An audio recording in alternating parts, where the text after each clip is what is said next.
Hani melihat ke bawah dengan mata rohnya dan menatap langsung ke mata merah jahat sosok hitam itu. Rasa dingin menjalar di punggung Hani. Mata merah di bawah dipenuhi dengan kekerasan dan kebrutalan. Dan itu bukanlah mata manusia normal. Sebaliknya, mata itu milik binatang buas gila dan haus darah. Hani masih bertanya-tanya apakah makhluk gila di bawah adalah target perjalanannya ketika raungan menggelegar tiba-tiba berhenti, dan sosok hitam di bawah bergoyang sebelum menghilang ke dalam ki jahat di sekitarnya. Ekspresi Hani berubah sedikit saat melihat itu.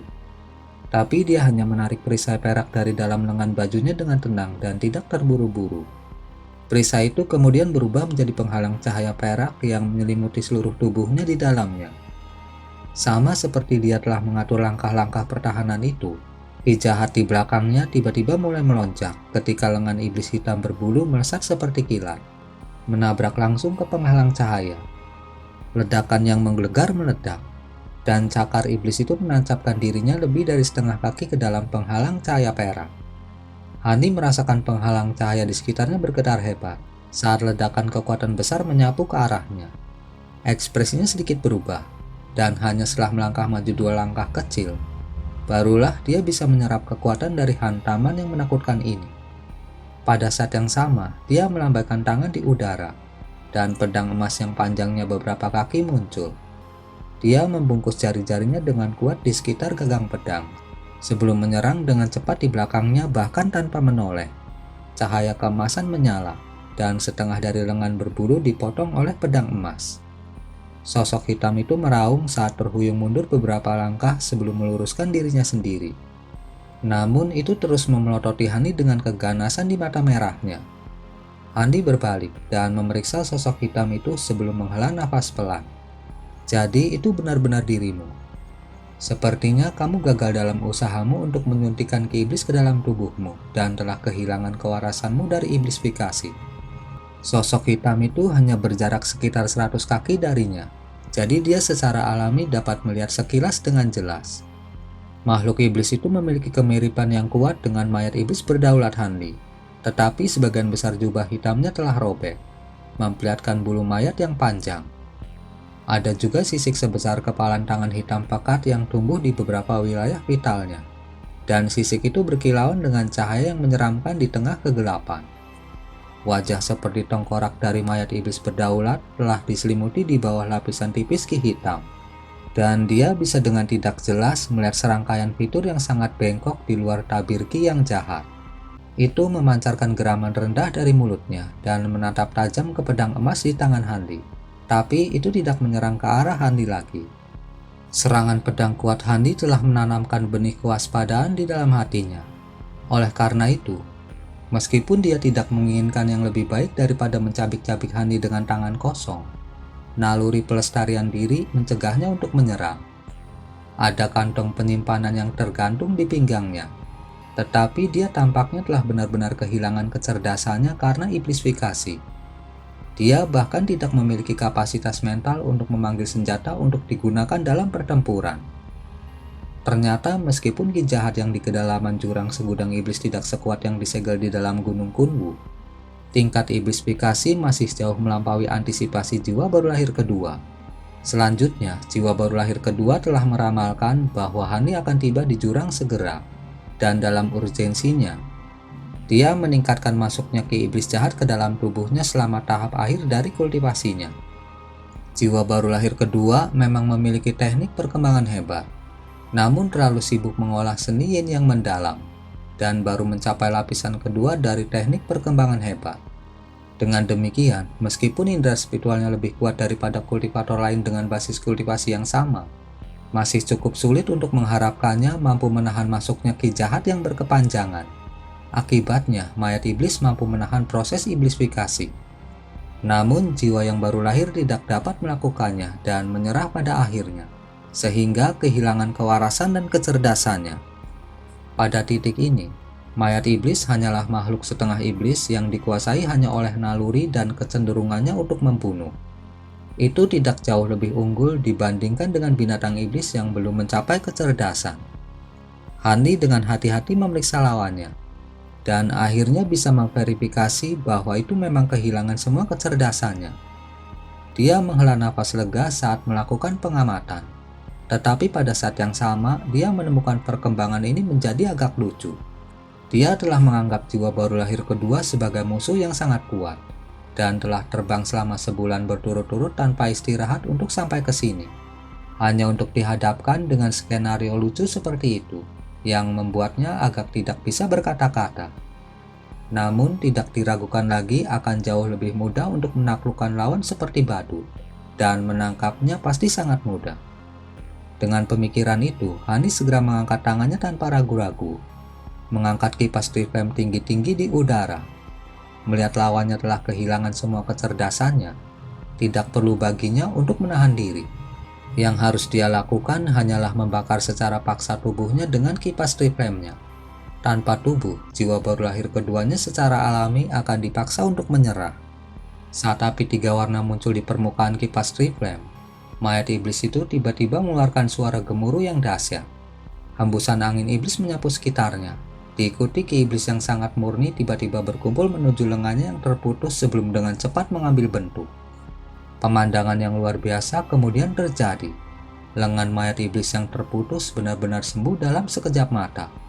Dan seolah-olah Hani tidak pernah memotongnya. Regenerasi seketika. Hani goyah saat melihat itu. Tapi senyum dingin kemudian muncul di wajahnya saat dia menyuntikkan lebih banyak kekuatan spiritual ke dalam kipas triflame-nya. Regenerasi seketika adalah kemampuan yang langka. Tetapi dia telah membunuh lebih dari 1 atau 2 binatang iblis dengan kemampuan seperti itu. Selama dia benar-benar bisa menghancurkan tubuhnya dengan kekuatan yang luar biasa, tidak akan ada yang tersisa untuk beregenerasi. Teriakan tajam terdengar saat gagak api yang berukuran beberapa kaki terbang keluar dari kipas.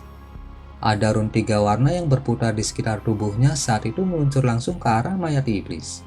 Dalam menghadapi api 3 warna yang menghancurkan ini, semua ki jahat di sekitarnya langsung direduksi menjadi ketiadaan. Mayat iblis juga sepertinya merasakan ada sesuatu yang salah. Jika jiwa baru lahir kedua mempertahankan kecerdasannya, itu pasti tidak mau menghadapi serangan yang sangat kuat secara langsung. Namun niat membunuh mayat iblis hanya tampaknya telah diintensifkan oleh pemandangan api yang menakutkan ini. Dan itu melepaskan raungan yang luar biasa saat ki jahat di sekitarnya melonjak ke arahnya dalam hiruk pikuk. Mayat iblis segera tumbuh setinggi beberapa kaki.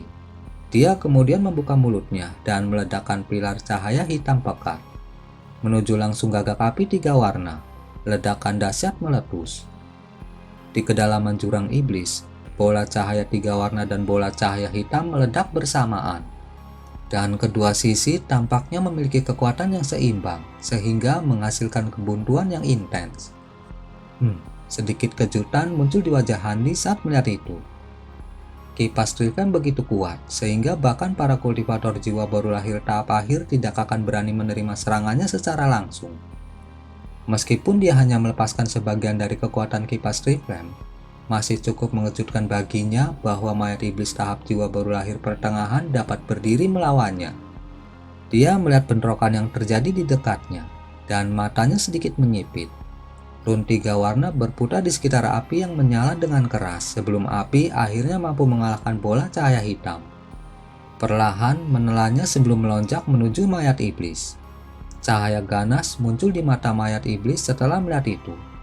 Dan dia menyedot ke iblis di dekatnya ke dalam mulutnya, sebagai persiapan untuk meledakkan pilar cahaya hitam lainnya. Ekspresi Hani menjadi gelap saat melihat itu, dan sepasang sayap putih dan biru muncul di punggungnya mengikuti petir yang keras. Itu adalah sayap pada petir yang baru saja disempurnakannya. Sayap di punggungnya mengepak dengan lembut, dan seluruh tubuhnya menghilang di tengah angin sepoi-sepoi. Detik berikutnya, busur petir biru melintas di belakang mayat iblis. Hani muncul tanpa suara dari dalam busur petir sebelum mengarahkan pukulan dahsyat ke arah punggung mayat iblis. Tinju biru besar berkilauan muncul di udara sebelum meluncur ke arah mayat iblis dari belakang. Mayat iblis itu benar-benar lengah dan dikirim terbang di tengah dentuman keras. Terbang duluan ke hamparan luas api 3 warna di depan. Iblis segera melepaskan raungan amarah dan kengerian saat semburan ki iblis hitam-hitam muncul di seluruh tubuhnya, dalam upaya untuk menjaga agar api tetap di tempat. Namun, api tiga warna menyelimuti tubuh mayat iblis tepat di depan mata tanpa ekspresi Hanli, dengan cepat menyingkirkan ki hitam sebelum memaksa mayat iblis untuk hancur. Benar-benar tidak berdaya untuk melawan. Rune tiga warna berkedip, dan mayat iblis itu benar-benar ditelan. Cahaya dingin melintas di mata Hanli saat dia mempersiapkan dirinya untuk memadamkan api tiga warna dan menangkap jiwa baru lahir kedua di dalamnya. Namun tepat pada saat itu, tiga api berwarna itu tiba-tiba bergetar hebat. Bola cahaya merah tiba-tiba meledak di dalam, secara paksa meledakkan lubang ke dalam api. Seberkas cahaya hitam kemudian melesat dari dalam, mencapai ketinggian lebih dari 300 kaki di atas Hanli hanya setelah beberapa kilatan. Hati Hanli tersentak karena terkejut saat dia memfokuskan pandangannya ke atas. Dia menemukan bahwa ada jiwa baru lahir hijau yang diselimuti cahaya hitam, memegang bendera hitam bertinta di tangan kecilnya. Itu tidak lain adalah jiwa baru lahir kedua Hanli. Jiwa baru lahir kembali menatap Hanli dengan ekspresi dingin, dan kejelasan di matanya menunjukkan bahwa dia telah sepenuhnya memulihkan kecerdasannya. Hanli mendengus dingin saat dia segera mengepakkan sayap pada petirnya, di mana dia tiba-tiba menghilang dari tempat itu. Ekspresi jiwa baru lahir kedua berubah drastis setelah melihat itu, dan melemparkan bendera hitam kecil ke bawah. Saat melakukannya, dia membuat segel tangan sebelum menusuk satu jari ke arah bendera. Spanduk pengayak hantu yang telah diperbaiki Hanli bertahun-tahun yang lalu berputar di udara saat cahaya hitam melintas di atas permukaannya. Itu kemudian meledak sendiri di tengah ledakan yang bergema. Untayan cahaya hitam yang tak terhitung jumlahnya ditembakkan untuk menciptakan jaring yang padat, mencakup area dengan radius beberapa kilometer di bawah jiwa baru lahir. Jiwa baru lahir kedua kemudian mengeluarkan teriakan panjang saat ia berbalik dan terbang ke atas dengan sekuat tenaga. Di bawah jaring hitam, busur petir biru tiba-tiba muncul dari udara tipis setelah sosok Hanli terungkap. Dia melihat ke jaring hitam yang turun, lalu ke jiwa baru lahir kedua, yang hampir menghilang dari pandangannya dan ekspresi dingin melintas di matanya. Dia tiba-tiba mengepakkan lengan baju di udara, mengirimkan seberkas cahaya keemasan yang menyilaukan menebas jaring hitam. Namun jaring hitam itu hanya bergoyang sedikit, tidak menunjukkan tanda-tanda akan terurai. Alis Hanli berkerut saat dia mengarahkan jarinya ke arah cahaya keemasan. Cahaya keemasan bergoyang, dan lapisan busur petir keemasan muncul menebas ke arah jaring hitam lagi. Setelah ledakan yang menggelegar, sebuah lubang besar akhirnya diledakkan ke jaring. Hanli segera meluncur melalui lubang, berubah menjadi seberkas cahaya biru saat dia bergegas menuju jiwa baru lahir kedua. Sementara itu di pintu masuk ke dalaman jurang segudang iblis, ada beberapa puluh kultivator berdiri di sekitar segel dengan bendera formasi dan pelat formasi di tangan mereka. Mereka semua memakai ekspresi fokus penuh saat cahaya spiritual dengan warna berbeda berkilauan dari alat formasi masing-masing, menunjukkan bahwa formasi telah diaktifkan. Tiba-tiba, ledakan yang bergema meledak dari dalam segel putih, diikuti oleh getaran yang hebat. Sebuah pedang hitam pekat besar yang panjangnya beberapa puluh kaki menembus segel, sebelum menimbulkan luka di atasnya yang panjangnya lebih dari 100 kaki. Bola cahaya hitam kemudian ditembakkan dari dalam. Aktifkan formasi. Kui Huan dan para wanita memusatkan perhatian pada segel, dan mereka dapat bereaksi segera setelah jiwa baru lahir kedua mengancam untuk melarikan diri. 36 murid sekte awan melayang melemparkan pelat formasi dan bendera formasi mereka ke udara secara bersamaan. Cahaya spiritual yang cemerlang segera memancar dari alat-alat formasi itu, saat lapisan cahaya 5 warna muncul sebelum menyapu ke bawah. Bola cahaya hitam benar-benar lengah, dan sebelum dia menyadarinya, itu telah terjerat dalam cahaya. Itu secara alami tidak lain adalah jiwa baru lahir kedua yang terletak di dalam cahaya hitam. Ketika itu telah ditelan oleh api dari kipas Tripem, itu secara tidak sadar telah mengusir semua ki iblis yang telah diserapnya ke dalam tubuhnya sebagai tindakan pertahanan untuk menyelamatkan dirinya sendiri. Dengan demikian, ki yang jahat direduksi menjadi ketiadaan oleh api, dan bahkan lebih banyak mayat iblis telah dibakar. Akibatnya, jiwa baru lahir mampu secara tidak sengaja membalikan iblisifikasi dan kembali ke akal sehatnya. Dengan ingatan Hanli untuk membimbingnya, Itu segera meledakkan alat iblis pedang darah merah untuk menembus api 3 warna. Saat melihat Hani melepaskan sayap pada petirnya, jiwa baru lahir kedua hanya bisa menggertakkan gigi dan meledakkan spanduk pengayakan hantu juga. Seperti yang diharapkan, ledakan kedua harta ini bekerja dengan sangat baik. Dan karena fakta bahwa Hani terkejut, jiwa baru lahir kedua benar-benar mampu menyelinap pergi.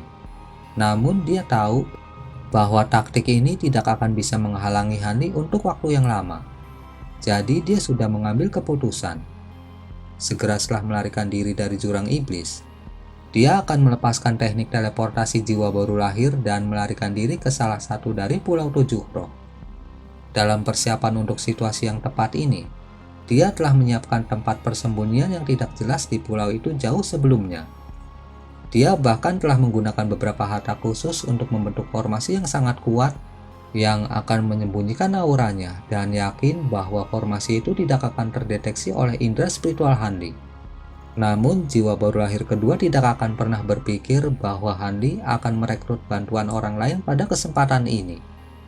Meskipun formasi di luar hanya diatur oleh kultivator kelas rendah, formasi itu sendiri sangat kuat dan dia langsung masuk ke dalam jebakan. Jiwa baru lahir kedua terjerat dalam cahaya dan secara alami sangat terkejut dan marah. Dia mengayunkan lengan kecilnya dengan liar ke cahaya di sekitarnya, melepaskan garis-garis pedang hitam Ki yang menyebar di sekitarnya. Namun cahaya 5 warna ini sangat merepotkan karena akan mudah robek oleh pedang Ki.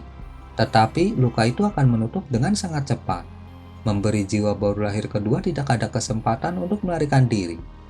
Ekspresi jiwa baru lahir kedua berubah drastis setelah membuat penemuan itu, dan tiba-tiba menggosok kedua tangannya sebelum melemparkannya keluar pada saat yang sama. 2 pilar cahaya hitam segera meletus sebelum berubah menjadi 2 pedang besar yang masing-masing panjangnya lebih dari 10 kaki. Keduanya jatuh ke bawah dengan kekuatan yang menghancurkan. Para kultivator yang mati-matian menyatukan formasi akhirnya tidak dapat menahan serangan itu lebih lama lagi.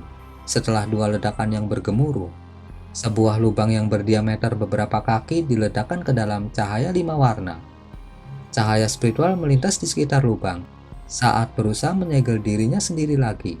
Tetapi lubang itu terlalu besar dan tidak ada cukup kekuatan sihir yang mengalir ke dalam formasi dari semua kultivator, sehingga tidak dapat segera menutup. Jiwa baru lahir kedua sangat gembira saat melihat itu, dan tubuhnya bergoyang saat segera menghilang setelah melepaskan teknik teleportasinya. Detik berikutnya, cahaya hitam menyala, dan jiwa baru lahir hijau muncul di luar cahaya 5 warna. Itu mengarahkan tatapan ganas pada para kultivator di sekitarnya, sebelum membuat segel tangan untuk berteleportasi dari tempat itu. Namun tepat pada saat itu, angin sepoi-sepoi tiba-tiba bertiup melewatinya, diikuti oleh sosok manusia yang muncul. Sial, jiwa baru lahir kedua segera berteleportasi tanpa ragu-ragu. Sosok manusia yang muncul secara alami tidak lain adalah Handi, yang baru saja muncul dari jurang iblis dengan sayap pada petirnya terbuka lebar. Ekspresinya menjadi gelap saat jiwa baru lahir kedua mencoba melarikan diri, dan dengusan dingin keluar dari mulutnya. Sebuah sobekan tipis tiba-tiba muncul di gelabelannya, diikuti awan ki hitam dengan cepat mengepul keluar dari dalam. Ki hitam kemudian terwujud menjadi bola mata hitam pekat yang mengganggu yang menatap ke kejauhan. Seberkas cahaya hitam melesat, mencapai titik tertentu di udara lebih dari 200 kaki dalam sekejap. Cahaya hitam kemudian meledak, dan sosok tersandung dari jiwa baru lahir kedua muncul dari udara tipis. Dia mengangkat kepalanya untuk melihat ke arah Handi, dan ada ketidakpercayaan dan kengerian terukir di seluruh wajah kecilnya. Handi terkekeh dingin saat dia membuka mulutnya untuk mengeluarkan kuali biru kecil.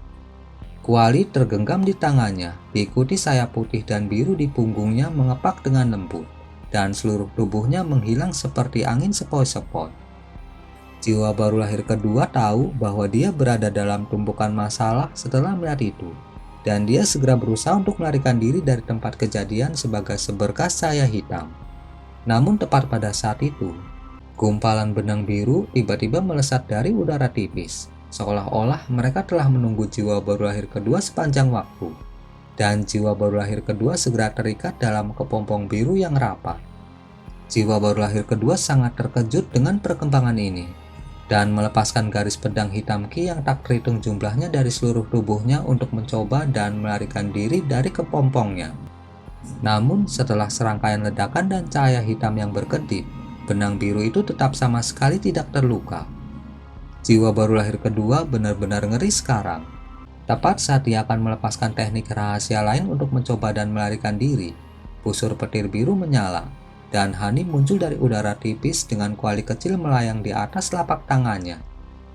Pemandangan upaya putus asa jiwa baru lahir kedua untuk melarikan diri membawa ekspresi dingin ke wajahnya, dan dia dengan lembut menjentikan jari ke arah kuali kecil.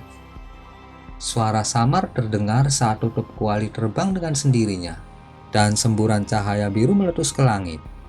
Cahaya biru beresonansi dengan benang biru yang mengikat jiwa baru lahir kedua, dan benang itu juga mulai memancarkan cahaya yang intens.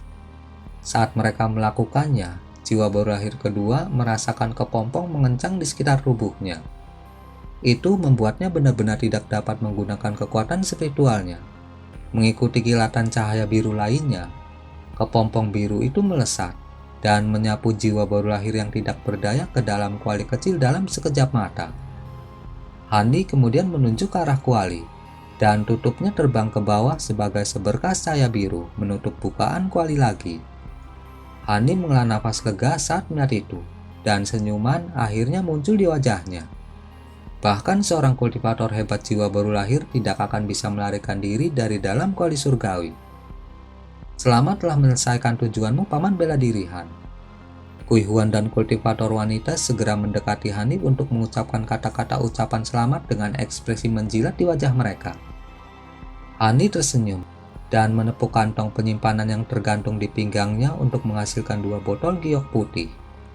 Dia melemparkan botol kecil itu ke Kui Huan dan berkata, "Hehe, kalian juga berkontribusi cukup signifikan selama proses ini. Ada beberapa pil di botol itu yang akan sangat membantu untuk kultivasi Anda. Ambil dan bagi di antara Anda sendiri. Juga, keamanan di sekitar pintu masuk jurang iblis ini harus diperketat. Jika tidak, iblis lain juga bisa menyelinap ke dalamnya di masa depan." Kui Huan sangat gembira setelah menangkap botol giok dan dia menawarkan, "Iya, saya akan pastikan untuk mendiskusikan masalah ini dengan sekte lain dan mendedikasikan lebih banyak upaya untuk menjaga tempat ini. Paman Bela Diri, apakah Anda ingin beristirahat di Pulau Penyuruh selama beberapa hari sebelum kembali ke sekte?" "Tidak perlu untuk itu. Tempat ini tidak terlalu jauh dari sekte, dan aku memiliki masalah lain yang harus diselesaikan. Jadi, aku tidak akan tinggal di sini lebih lama lagi." Hani menggelengkan kepalanya sebelum menyimpan kuali kecilnya, lalu terbang ke kejauhan sebagai seberkas cahaya biru. Kui Huan dan wanita itu membungkuk ke arah Hani berangkat, dan setelah beberapa lama mereka berdiri tegak lagi. "Pil apa yang ditinggalkan Senior Han untuk kalian berdua? Setiap pil yang ditinggalkan oleh Senior Han pasti menjadi cukup kuat, bukan?" Kultivator berjubah merah mendekati mereka dengan murid sekte yang menyertainya, dan dia melihat botol giok di tangan Kui Huan dengan ekspresi iri di wajahnya. "Saya sendiri tidak yakin, tapi saya yakin pil-pil ini sungguh luar biasa. Saya pikir kita harus fokus memperkuat segel di sini." Kui Huan tertawa kecil saat cahaya putih bersinar dari tangannya, dan kedua botol itu disimpan. Dia jelas tidak mau berbicara tentang masalah itu.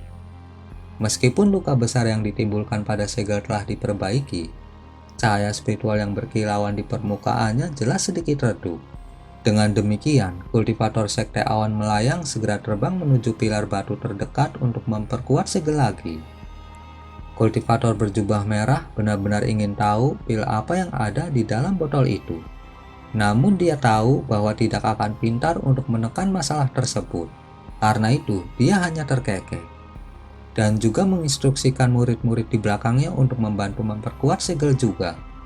Suara dering terdengar dari selusin pilar batu secara bersamaan, dan lapisan cahaya spiritual putih muncul di permukaan segel sebagai bagian dari proses benteng bertahap. Sekitar setengah bulan kemudian, Hani kembali ke pegunungan awan mimpi, namun dia tidak segera kembali ke sekte awan melayang. Sebagai gantinya, dia langsung kembali ke puncak yang saling berhubungan. Namun ketika dia membuka pembatas dan mendarat di depan gua tempat tinggal di puncak utama, sudah ada seorang wanita berdiri di luar menunggunya. Hani sedikit goyah saat melihat wanita berjubah putih itu. Liu Yu menghormati tuannya. Wanita cantik itu mengulurkan busur hormat ke arahnya dengan ekspresi serius di wajahnya. Wanita itu tidak lain adalah muridnya yang bernama Liu Yu. Alis Hani berkerut saat dia bertanya, "Kamu sudah di sini selama ini?" Liu Yu melirik Hani dengan sembunyi-sembunyi saat dia menjawab, "Aku bukan satu-satunya di sini. Saudari bela diri senior dan saudari bela dirimu juga ada di sini. Kami sedikit mengkhawatirkanmu. Jadi kami memutuskan untuk mengambil giliran menunggu di sini untuk kembalinya Anda. Kakak perempuan senior saya saat ini bersama adik bela diri perempuan saya di kediaman guanya.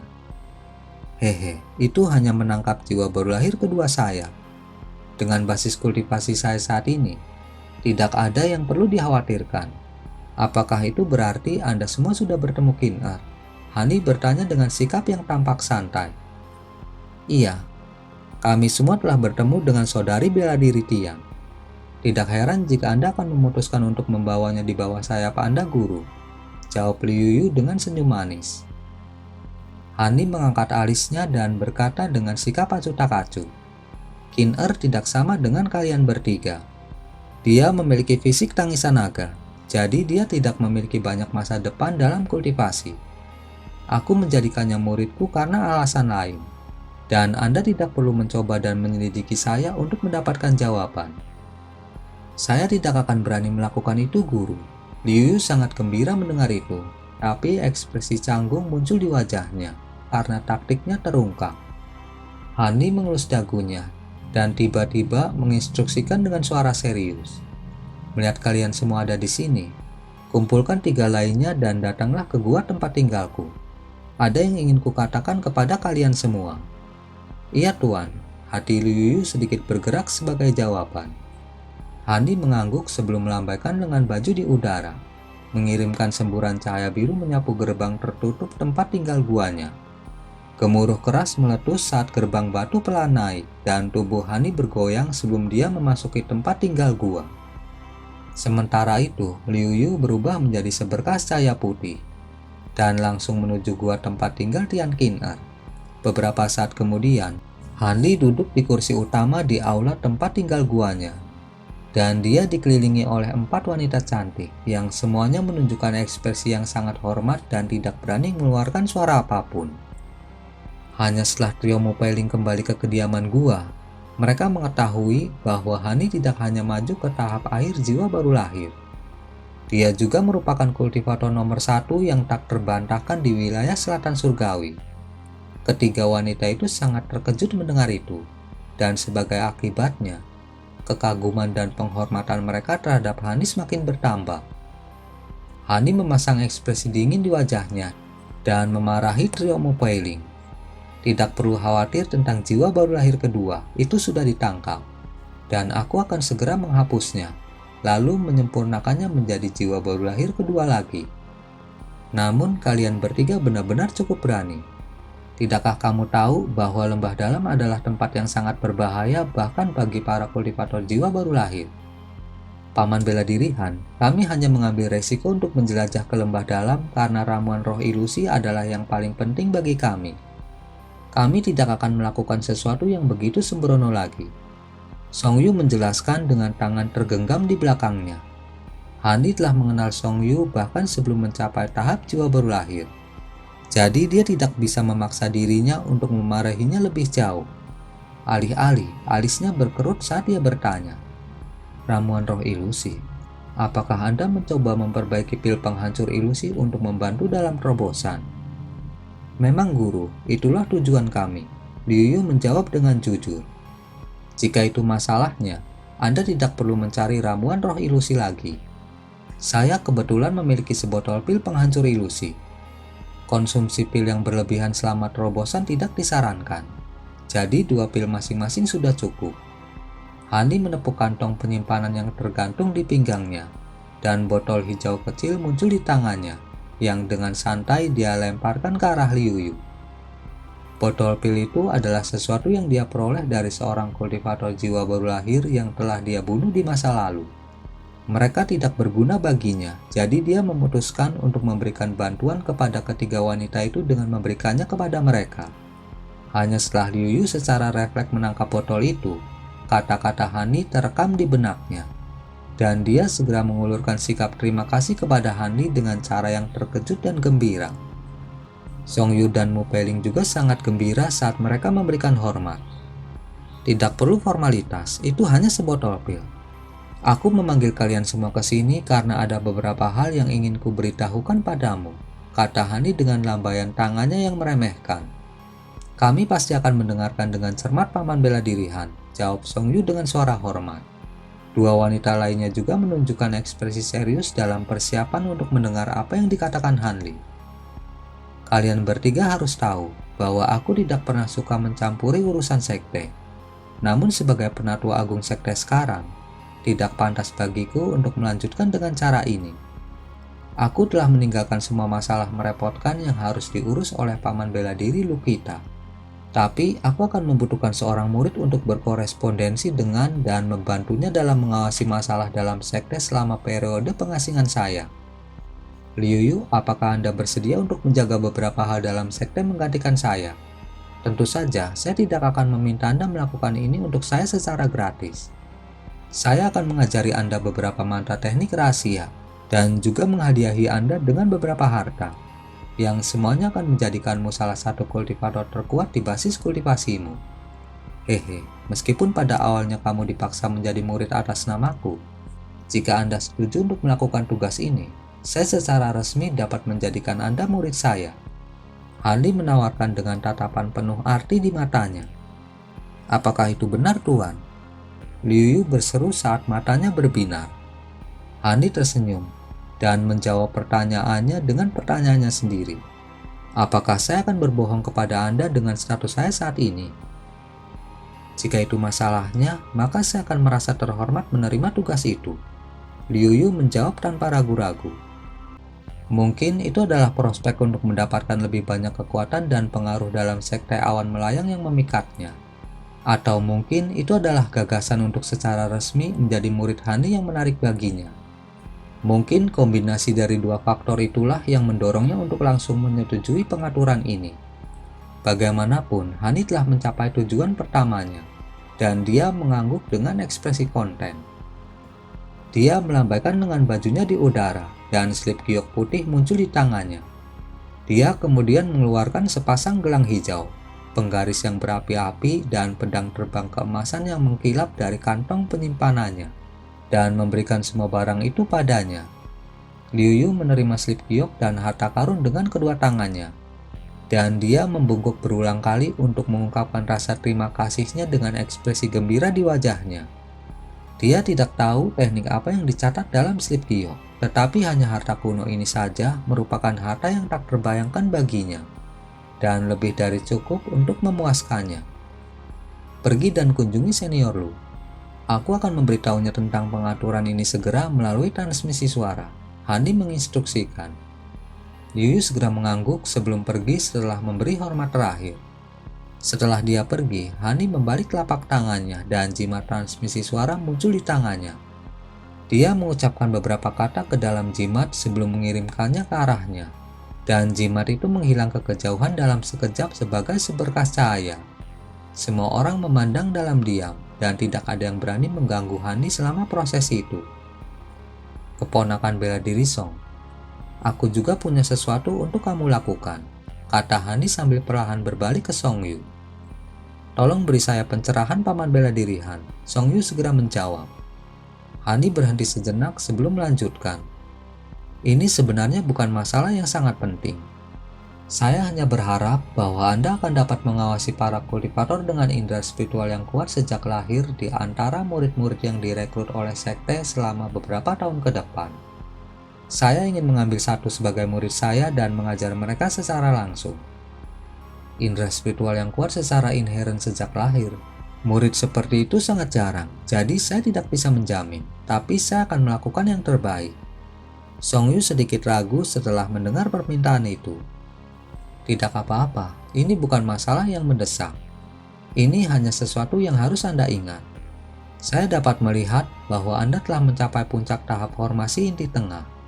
Dalam hal ini, peluang Anda membuat terobosan dengan meminum pil penghancur ilusi saja tidak akan terlalu tinggi. Saya juga memiliki sebotol pil esensi yin di sini yang tidak begitu terkenal, tetapi sangat ampuh untuk kultivator wanita. Anda dapat mencoba meminumnya beberapa saat mencoba terobosanmu.